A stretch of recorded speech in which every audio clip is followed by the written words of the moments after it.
오늘은 마태복음 4장 12절에서 17절 말씀을 가지고 함께 나누겠습니다. 12절에 예수께서 요한의 잡힘을 들으시고 갈릴리로 물러가셨다가 요한이 잡혔다라고 번역을 했는데요. 그러나 넘겨졌다라는 것이 맞습니다. 파라디돔이라는 단어입니다. 이 단어가 쓰인 구절들을 찾아보면은 마태복음 10장 17절에 사람들을 삼가라 그들이 너희를 공회에 넘겨주겠고 그들의 해당에서 채찍질하리라. 또 19절에 너희를 넘겨줄 때 어떻게 또는 무엇을 말할까 염려하지 말라. 그때 너희에게 할 말을 주시리니. 마태복음 17장 22절에 갈릴리에 모일 때 예수께서 제자들에게 이르시되 인자가 장차 사람들의 손에 넘겨져. 제자들이 사람들에 의해서 공회에 넘겨지고 또 예수님이 사람들의 손에 넘겨지고 이렇게 진리를 전하기 때문에 사람들에게 넘겨진다는 건데요. 그러니까 억울한 측면이 있죠. 죄가 있어서 잡히는 것이 아니라는 것입니다. 단지 진리를 전한다는 이유 때문에 사람들에게 넘겨지는 건데요. 이 잡힌다라는 것은 이제 혐의가 있고 죄가 있는 거죠. 그래서 요한이 이렇게 넘겨졌으니까 억울한데, 그래서 예수님이 그를 풀어주기 위해서 애를 쓰셔야 되는데 이렇게 애를 쓰시지 않으시고 갈릴리로 물러가셨다라고 합니다. 예수님은 요한에게 세례를 받으셨지요. 또 사촌지간입니다. 요한이 그 헤롯이 그 자신의 동생 빌립의 아내를 데리고 산다고 해서 비판을 했지요. 그러니까 헤로디아가 헤롯에게 세례 요한의 목을 요구해서 넘겨진 거잖아요. 그래서 억울한데 예수님은 물러가십니다. 예수님은 제자들에게 자신이 잡힐 것을 자신이 그 사람들에게 넘겨질 것을 말씀을 하셨어요. 그리고 자신은 기도로 준비를 하셨습니다. 마태복음 20장 18절에 보라 우리가 예루살렘으로 올라가노니 인자가 대제사장들과 서기관들에게 넘겨짐에 그들이 죽이기로 결의하고 이방인들에게 넘겨주어 그를 조롱하며 채찍질하며. 그러니까 예수님은 자신이 사람들에게 넘겨져서 십자가에 못 박힐 것을 알고 계셨습니다. 그것을 미리 말씀하셨고 또 예수님은 기도로 준비하셨지요. 또 예수님은 제자들이 복음을 전하다가 사람들에 의해서 환난에 넘겨지고 또 사람들이 죽일 것을 미리 말씀하셨습니다. 마태복음 24장 9절에 그때 사람들이 너희를 환난에 넘겨주겠으며 너희를 죽이리니 너희가 내 이름 때문에 모든 사람에게 미움을 받으리라. 이 제자들은 예수님께 자신들이 복음을 전하다가 환난에 넘겨질 거라는 것을 또 죽임을 당하리라는 것을 미리 들었습니다. 이것을 알고 당하는 것과 모르고 당하는 것의 차이가 있습니다. 세례 요한은 5째 날 선지자예요. 그래서 예수님으로부터 이 얘기를 못 들었지요. 예수님이 오시기 전에 마지막 선지자가 세례 요한입니다. 그래서 요한은 감옥에 붙잡히고 나서 그 예수님께 자기 제자들을 보내면서 오실 거리가 당신이니까 왜 나를 안 풀어주십니까? 이런 엉뚱한 소리를 했습니다. 자신이 예수님에 대해서 내 뒤에 오시는 이가 있나니 나는 그의 신들매를 풀기도 감당치 못하겠다 이렇게 말을 해놔놓고 오실 거리가 당신이니까 하는 엉뚱한 소리를 한 것입니다. 그 제자들은 6째 날에 예수님으로부터 이 자신들이 넘겨질 거라는 것을 미리 들었습니다. 이때는 못 깨달았다 하더라도 오순절 성령을 받고 나서 예수님 말씀을 깨달았잖아요. 그래서 그 성령을 받고 나서는 감옥에 갇히는 것도 죽는 것도 두렵지 아니하고 담대하게 복음을 전했던 것입니다. 그래서 우리도 이 미리 알고 이렇게 우리가 장차 복음을 전하다가 사람들에 의해서 억울하게 넘겨지고 그러는 것이 있다라는 것을 미리 생각하고 있어야 된다는 것입니다. 그렇게 기도로 준비하고 마음을 담대하게 해서 복음을 전할 수 있다라는 것입니다. 예수님은 유대 광야에서 시험을 받고 바로 갈릴리로 간 것이 아니에요. 그 요한의 잡힘을 들으시고 갈릴리로 이제 물러가십니다. 시간차가 있었던 것입니다. 요한이 잡혀지고 난 다음에 예수님의 사역이 이제 시작이 된다는 거예요. 요한의 사역은 5째 날까지의 사역입니다. 예수님은 6째 날의 사역이라는 것을 분명하게 이제 구별을 하는 것입니다. 13절에 나사렛을 떠나 스불론과 납달리 지경 해변에 있는 가버나움에 가서 사시니, 이 나사렛이란 동네에 가서서 사셨기 때문에 예수님을 나사렛 사람이라고 칭한다고 했잖아요. 이 나사렛이란 단어가 히브리어로 나시린입니다. 나시린. 그러니까 구별된 자 이런 뜻인 거예요. 그래서 이 민수기 6장에 나시린에 대한 규례가 나옵니다. 그 민수기 6장에 2절부터 남자나 여자가 특별한 서원 곧 나시린의 서원을 하고 자기 몸을 구별하여 여호와께 드리거든 포도주와 독주를 멀리하며 포도주의 초나 독주의 초를 마시지 말며 포도즙도 마시지 말며 생포도나 건포도도 먹지 말지니 자기 몸을 구별하는 모든 날 동안에는 포도나무 솟아는 씨나 껍질이라도 먹지 말지며 이런 구별된 삶을 살 것을 말씀을 하고 있습니다. 예수님이 나사렛에서 사셨다는 것은 구별된 자로서의 삶을 사셨다는 거예요. 4장 17절에부터 예수님이 이제 사역을 시작을 하시는데요.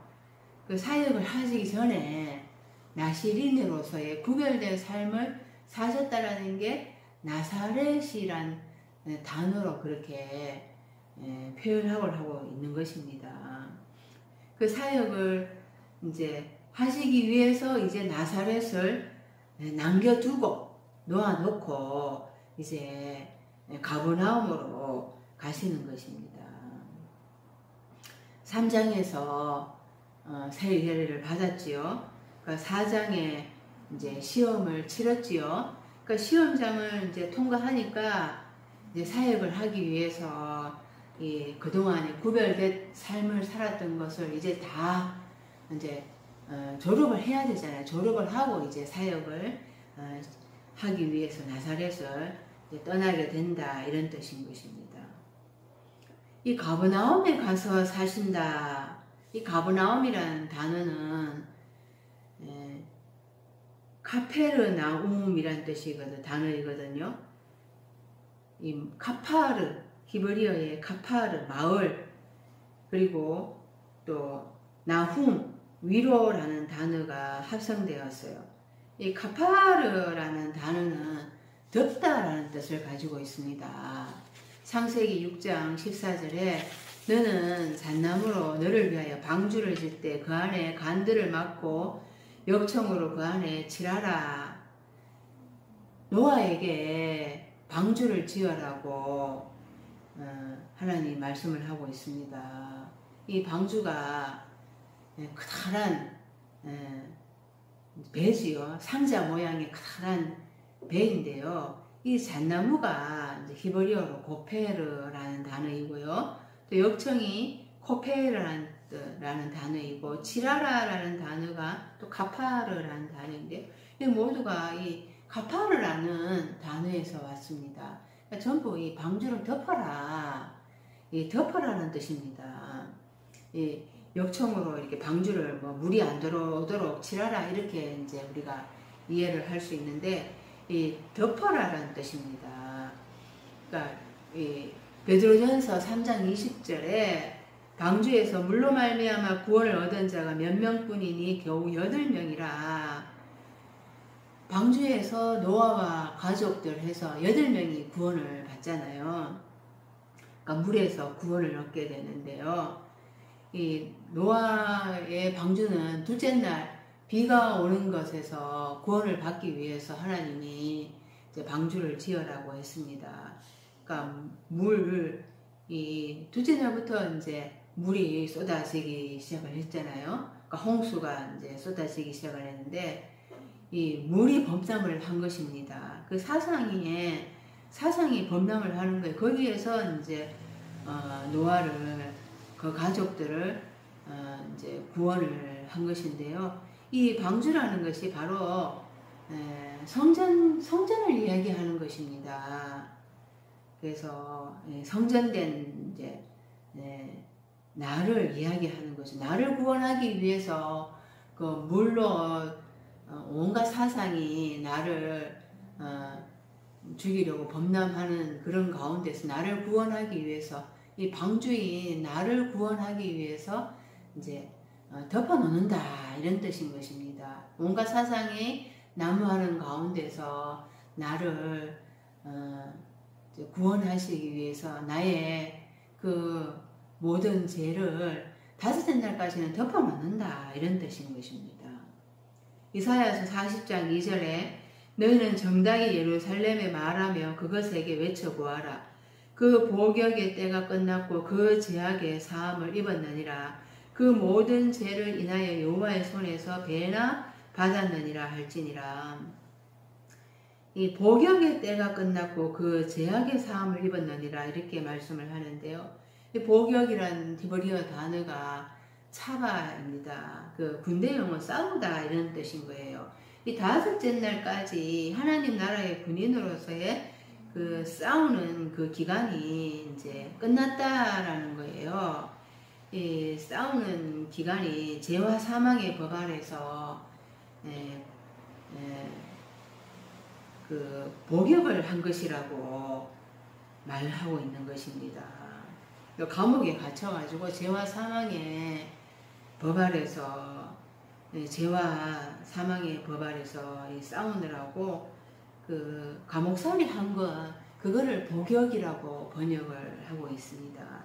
그 죄와 사망의 법 아래서 복역의 때가 끝났다. 그 다섯째 날까지 그 죄와 사망의 법 아래에서 죄가 있는 것들, 그런 것들을 하나님께서 다 덮어 놓으셨다라는 것입니다.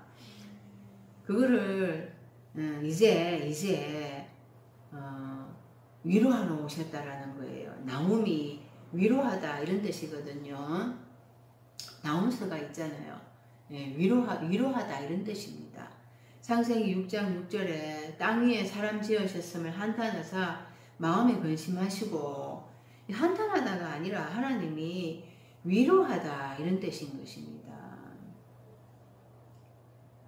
그래서 가파르나움 하면은 이제 위로하러 오시는 것이다, 이 말인 겁니다. 그동안 덮어놨는데 죄로 인해서 죽을 수밖에 없는 우리를 다 그 죄를 덮어 놓으셨다. 그런데 이제 그거를 위로하러 오셨다, 이 말인 것입니다. 그거를 그냥 그때마다 다섯째 날까지 우리의 죄악들을 하나님이 다 심판하셨다면 우리는 살아남을 자가 아무도 없는 것입니다.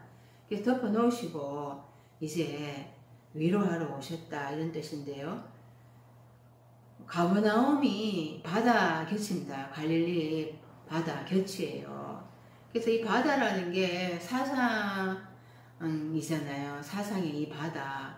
온갖 사상이 다 그냥 소리치는 것이 바로 바다입니다. 그래서 그것이 이제 바다가 덮을까봐, 우리를 집어삼킬까봐 늘 소리치고 우리는 두려워서 그렇게 소리를 치는 거죠.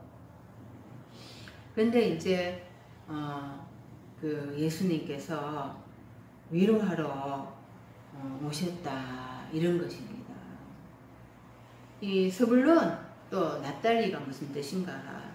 스불론은 거주지란 뜻이고요. 납달리는 씨름하다, 이런 뜻인데요. 이 야곱의 12아들이 12지파가 됩니다.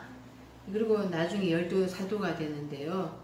이 12지파와 12제자들의 이름이 바로 내 안에 나의 이러이러한 속성들이다, 이런 뜻인 겁니다. 내 안에 한 가지 속성만 있는 게 아니고 내 안에 여러 가지 나도 알 수 없는 그런 마음들이 있다라는 거예요. 그것을 12지파 또 12사도로 표현을 하는 것이죠.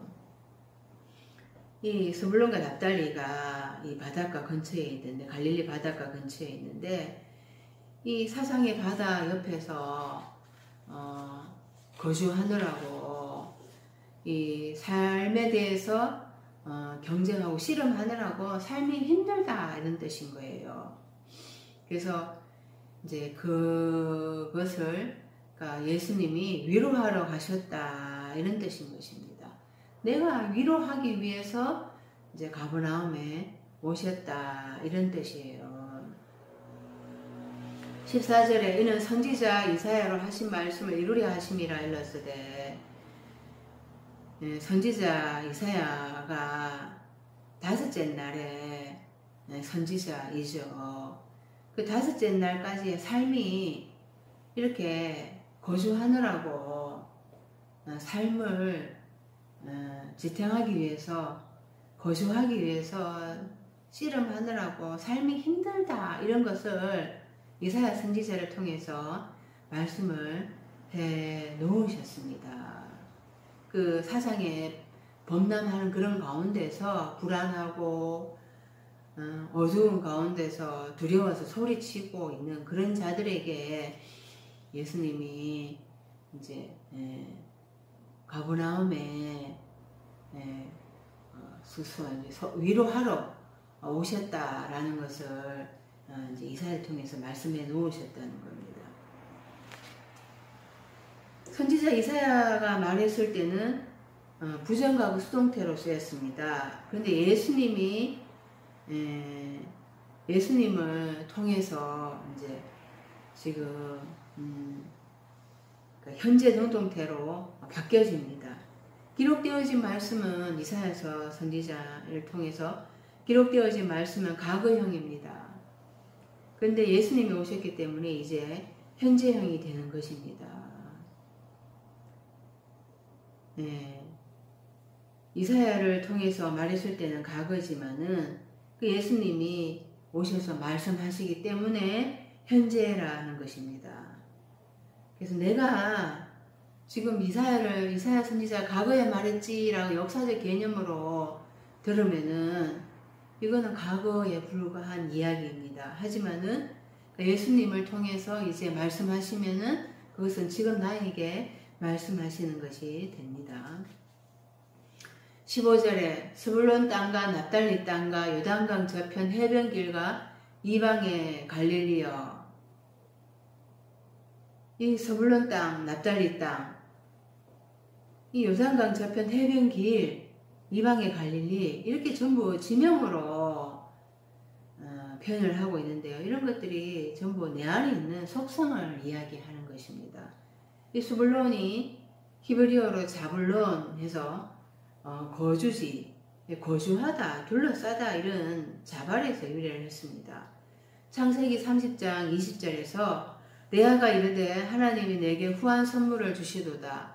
내가 남편에게 6 아들을 낳았으니 이제는 그가 나와 함께 살리라 하고 그의 이름을 스불론이라 하였으며, 그래서 이 스불론, 나와 함께 살리라, 이렇게 거주하다,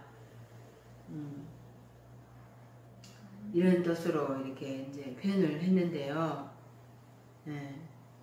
근데 그 야곱이 야곱이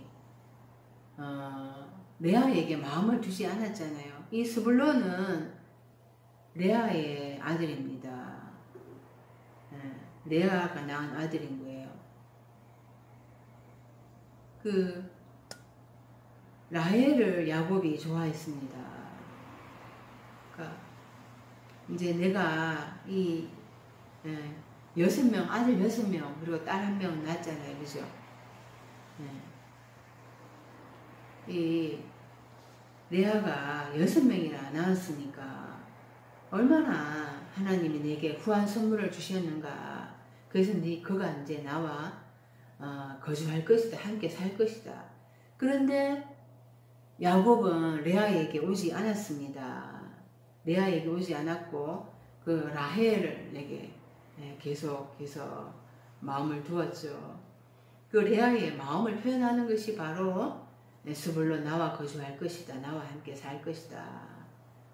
근데 그런 그 레아의 마음을 풀어주기 위해서 이제 예수님이 가버나움에 속전으로 그렇게 자기가 위로하시러 가셨다 이런 뜻인 것이에요. 이 납달리는 네프탈레임에서 창세기 49장 21절에 납달리는 노인 암사슴이라 아름다운 소리를 바라는도다. 또 창세기 30장 8절에 라헬이 가로되 내가 형과 크게 경쟁하여 이겼다 하고 그 이름을 납달리라 했더라. 이 경쟁하다 이런 뜻이 납달리인데요. 이 라헬의 삶이 뭔가 꼬였다 이런 것이에요. 경쟁하다라는 것이 하나님하고 경쟁해야 되는데 형하고 경쟁하다 뭔가 이렇게 뭔가 꼬여있다 이런 뜻인 것입니다. 꼬여있다라는 그 단어가 히브리어로 파탈인데요. 잠언서 8장 8절에 내 입의 말은 다 의로운즉 그 가운데에 굽은 것과 패역한 것이 없느니 이 굽은 것, 이 꼬여있는 것, 이 꼬인 것을 풀기 위해서는 이제 씨름을 해야 하는 거죠. 그러니까 라헬이 이 언니하고 경쟁적으로 뭔가를 이제 씨름을 하는데요. 그럼에도 계속해서 꼬여 있습니다. 이 꼬임을 풀기 위해서 씨름을 하고 있지만은 이 라헬이 뭔가 꼬여 있어요. 그러니까 진짜 씨름은 하나님하고 해야 되는 거예요. 라헬이 언니하고 씨름해야 되는 게 아니라 레아하고 씨름을 해야 되는 것이 아니라 하나님하고 씨름을 해서 자기의 꼬임 문제를 풀어야 하는 거죠. 그래서 그래서 예수님이 가버나움에 가서 사신다. 이게 이제 위로하시러 그 문제를 풀기 위해서 오신다. 이런 뜻이 있는 것입니다. 요단 저편 해변길이라고 이렇게 번역을 했는데요. 해변가 하면은 그냥 파라 달라사 그냥 바다 곁에 해변 근처 이렇게 해변가 이렇게 얘기하면 되는데 지금 요단강 저편 해변길 해변의 길 이렇게 번역을 할 수가 있거든요. 길이 있다고 이야기를 하고 있습니다. 해변 그 바닷가 안에 길이 있다고 이야기를 하고 있는 거예요. 이 요단강 저편 이렇게 얘기할 때 여기가 어디가 가나안 땅이 서쪽이거든요. 요단 서쪽이니까 그러니까 요단강 저편 건너편이니까 요단 동쪽을 이야기하는 것입니다. 요수아 13장 8절에 므낫세 반 지파와 함께 르우벤 사람과 갓 사람의 요단 동편에서 그 기업을 모세에게 받았는데 여호와의 종 모세가 그들에게 준 것은 이러하니 그래서 이 므낫세, 르우벤, 갓 이 사람들을 이야기하는 거죠. 이 사람들이 이제 동쪽 변방에 위치를 했습니다. 이 사람들이 흑암에 있었고 사망의 그늘에 앉아 있다 이런 뜻이에요. 그러니까 이들에게 이제 그 길이 있다라는 거예요. 그 위로를 받게 되는 길이 있다라는 것입니다. 그 요단강 저편 해변의 길, 그 바닷가에 속한 길이 있다. 요단강 건너편 바닷가에 속한 길이 있다. 바다 안에 바다가 그 사상의 바다라고 이야기를 했잖아요. 온갖 사상이 범람을 하는 거죠. 그 온갖 사상에 눌려 있다라는 거예요. 이 사람들이.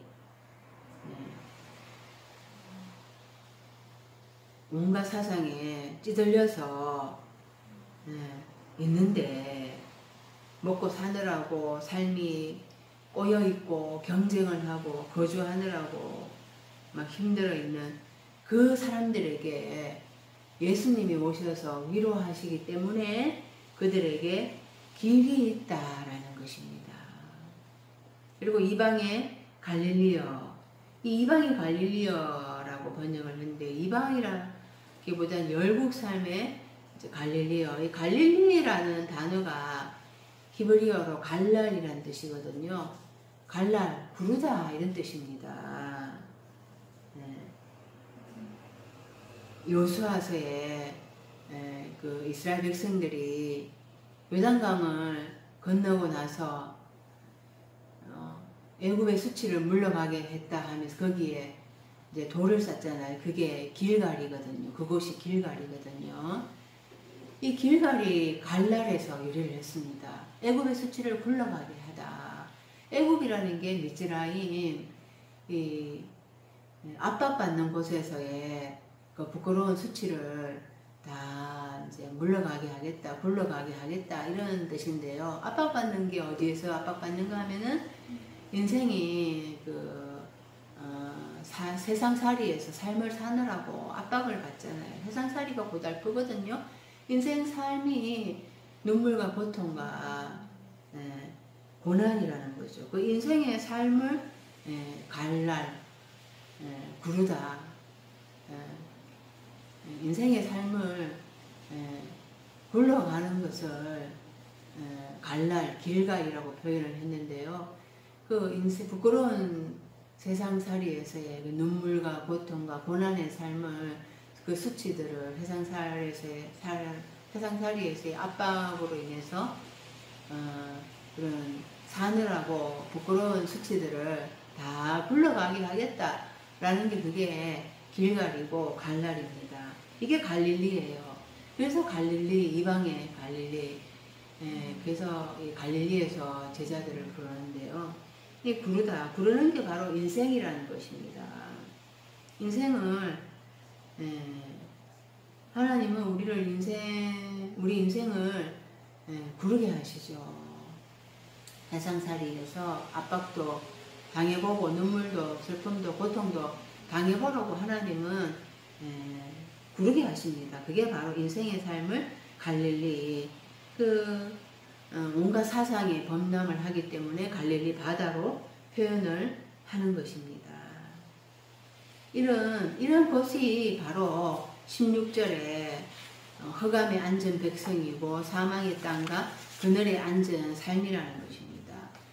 16절에 흑암에 앉은 백성이 큰 빛을 보았고 사망의 땅과 그늘에 앉은 자들에게 빛이 빛이었도다 하였느니라. 흑암에 앉은 백성이 할 때 앉아있다. 이 흑암이 어둠이잖아요. 어둠에 앉아있다. 이럴 때 무지에 앉아있다. 무지에 알지 못해서 어쩔 수 없이 그냥 꼼짝달싹 못하고 죽지 못해서 그냥 거기에 주저앉아 있다 이런 뜻인 것입니다. 사상의 범람으로 인해서 두렵고 사느라고 압박당하는데 모르기 때문에 그 사상이 어떤 사상인지 구별이 안 되기 때문에 그냥 주저앉아, 어둠에 주저앉아 있다 이런 뜻인 것입니다. 잠시 앉았다가 일어설 수 있는 게 아니에요. 그냥 그게 자기들의 삶이에요. 마지 못해서 죽지 못해서 그냥 뿌리 내리고 그냥 살고 있는데 거기에 길이 있다라는 것입니다.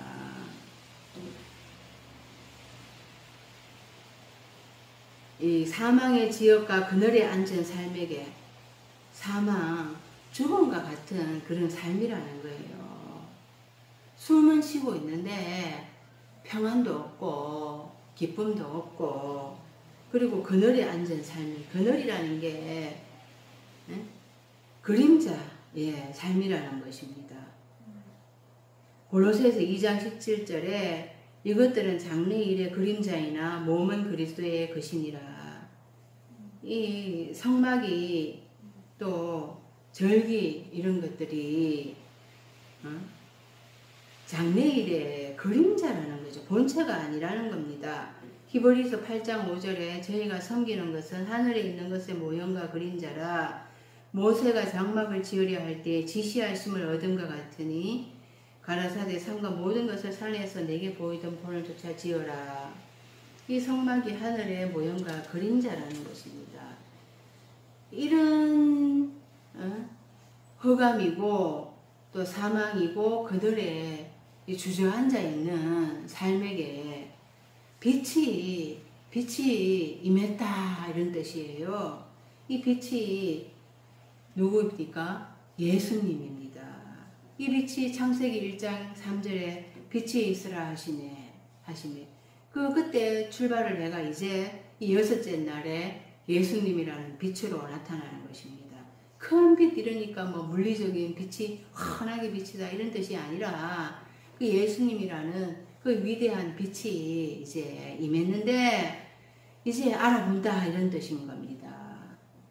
이 빛이 예수님이라는 빛이 내게 임했다라는 것을 내가 느껴야 되는 거잖아요. 내가 어둠이고 무지고 내가 사망과 같은 죽음과 같은 삶이고 그냥 그림자에 불과한 삶인데 예수님이 내게 임하면은 그때 길이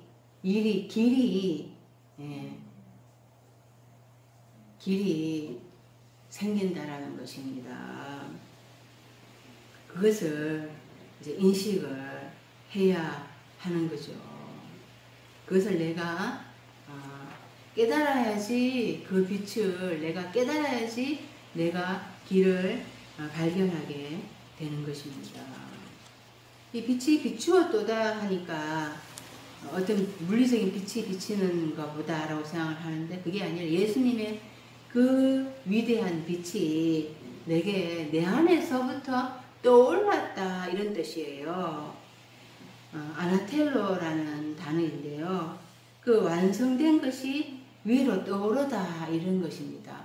예수님이 이제 실체로 드러나서 내 안에서 떠오르는데 그것을 내가 깨달으면은 내가 어둠에서 허감에서 사망에서 그늘에서 내가 벗어날 수가 있는 것이죠.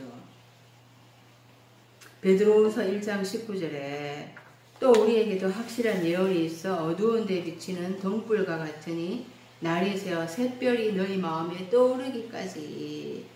이 샛별이 예수님이 샛별이잖아요.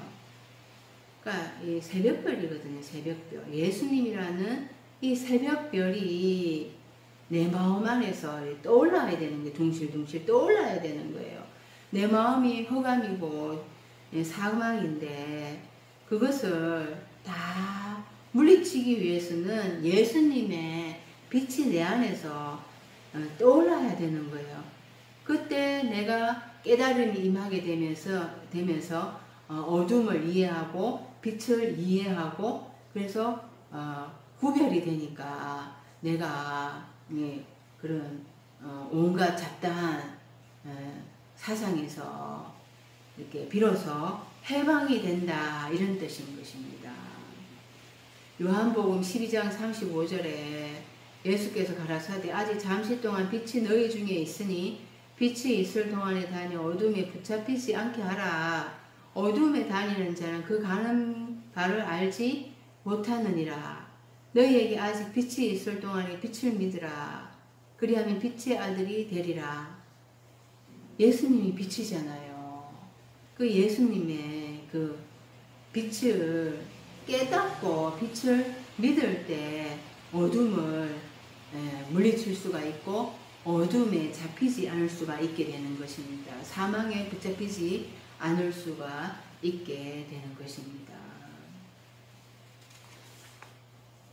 17절에 이때부터 예수께서 비로소 전파하여 이르시되 회개하라 천국이 가까이 왔느니라 하시더라. 이제 이때부터 비로소 처음으로 이제 예수님께서 복음을 선포하시기 시작을 합니다. 이 전파라고 해놨는데 선포입니다. 선포. 케리소라는 헬라어 단어인데요. 이 설득하는 것도 아니고 이 설교하는 것도 아니고 선포예요. 선포. 받으면은 그 안에 천국이 임하는 것입니다. 이제 예수님이라는 복음이 이제 실체가 나타났잖아요. 복음이 완성되었다라는 거예요. 그 완성된 것을 이제 안겨주는데 그것을 선포를 하는 거예요.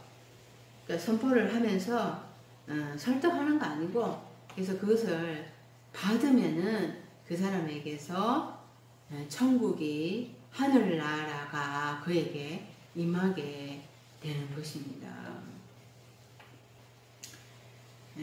그리고 회개하라. 메타노에오라는 단어를 쓰고 있는데요.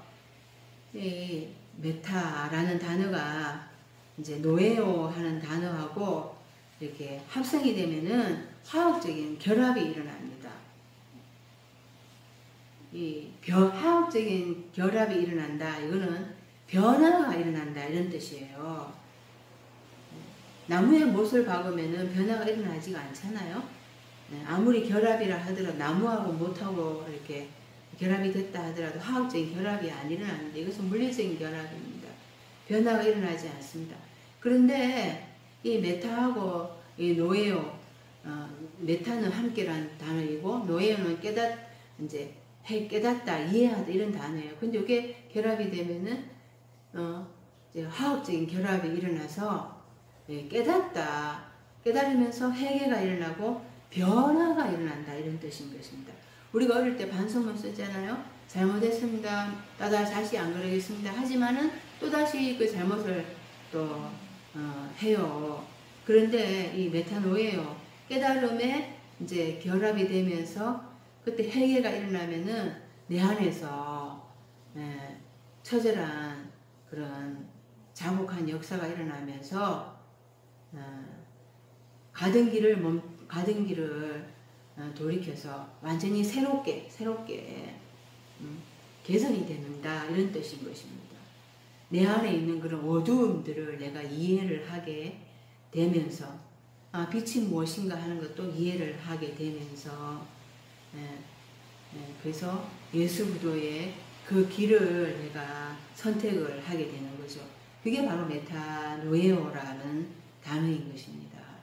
그런 단순히 입으로만 잘못했습니다, 회개합니다 이런 것이 아니라 마음으로 깨달아서 변화가 일어나도록 이렇게 예수님이 내 안에서 이렇게 큰 빛으로 임했다라는 거예요. 그 하늘 삶의 나라가 이제 내 안에서 시작이 되는 거죠. 예수님이라는 하늘 삶의 나라 실체가 내가 그것을 깨닫기 시작을 하면은 나에게 변화가 일어나게 되는 것입니다. 그 예수님이 내 안에 실체로 하늘 삶의 나라가 내게 가까이 왔다는 것을 내가 깨닫고 변화가 일어나는 우리의 삶이 될 수 있어야 되겠습니다.